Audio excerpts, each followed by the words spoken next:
మన ప్రభువును రక్షకుడైన యేసు క్రీస్తు అతి శ్రేష్టమైన నామాన్ని బట్టి ఈ ఉదయకాల హోసన్నా దైవ సందేశాలు అనే కార్యక్రమాన్ని వింటున్నా దేవుని బిడ్డలను మీకు శుభం కలుగునగాక. అందరికీ వందనాలు. మీకు ఆ విషయం నేను చెప్పాలని కోరుకుంటూ ఉన్నా.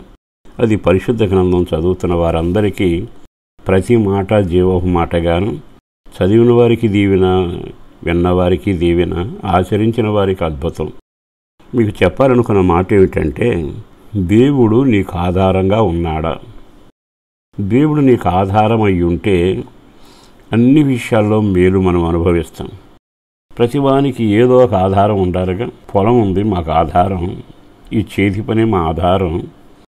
మాకు ఈ వ్యాపారమే ఆధారం.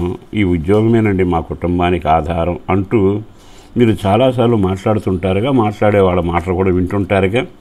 అంటే ఆధారం లేకుండా ఏ మనిషి బ్రతకలేడు. ఏ ఆధారం లేకుండా బ్రతుకుతానంటే అతడు అవివేకి అని చెప్పాలి. భూమిని నిలబెట్టిన వాడు కూడా భూమికి ఆధారాలు సృష్టించాడుగా.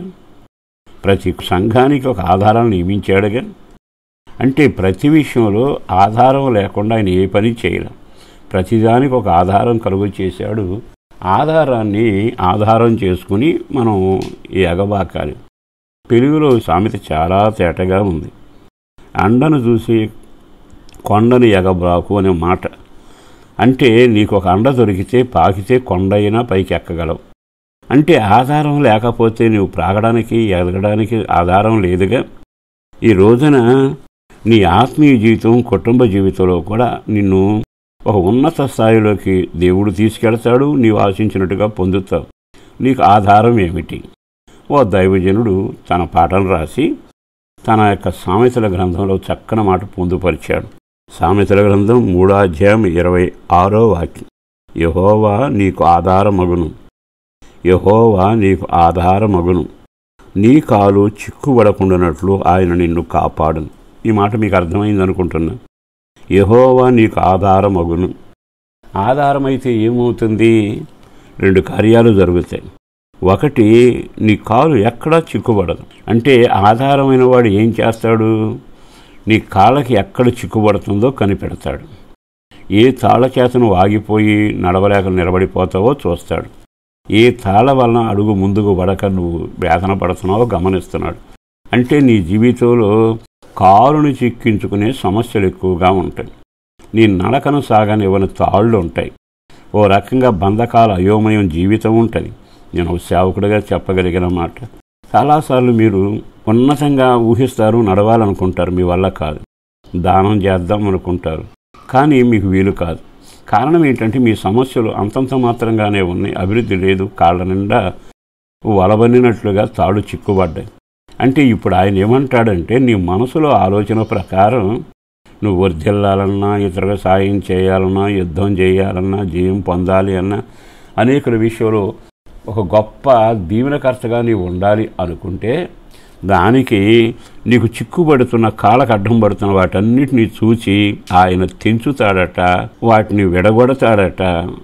ఆయన నీకు ఆధారమై ఉంటే ఏ బండైనా, ఏ తాడైనా, ఏ చెరసాలైనా, ఏ ఇనప గొలుసులైనా నిన్ను ఆపు. అందుకని ఆయన అంటాడు, నిశ్చయముగా నేను నీకు ఆధారంగా ఉంటాను. చాలా బాగుంది కదా. దాని తర్వాత ఆయన పట్టుకుని నువ్వు ఎగబాగడానికి అవకాశం ఎక్కువ ఉంది. ఈ శుభవేళ ఆధారమైన దేవుని వైపు నువ్వు మొదట మళ్ళాలి. ఆధారమైన వాని మాట నమ్మాలి. ఆధారమైన వానికి చెప్పుకోవాలి. ఆధారమైన వ్యక్తికి నిన్ను నీవు అప్పగించుకోగలగాలి. అప్పుడు నెమ్మదిగా ఆ జీవితంలో గొప్ప దీవెన చూస్తాం. మీరు చాలామంది కోడి పిల్లలు చూసి ఉంటారు, చిన్న చిన్న పిల్లలు. వాటికి అప్పుడప్పుడు కాళ్ళకు వెంట్రుకలు చుట్టుకుంటాయి.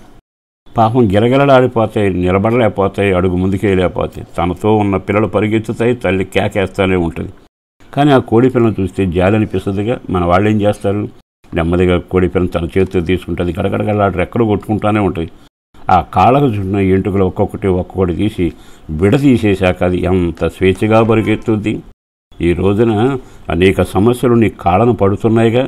నా దేవుడే నీకు ఆధారం, పరిష్కారకర్త, కృప చూపగలిగిన వాడు.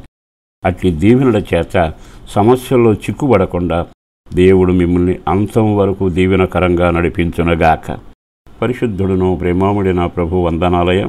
అపారమైన నీ ప్రేమ కొరకు ధన్యవాదాలు. చేసిన మేలు కొరకు వందనాలు.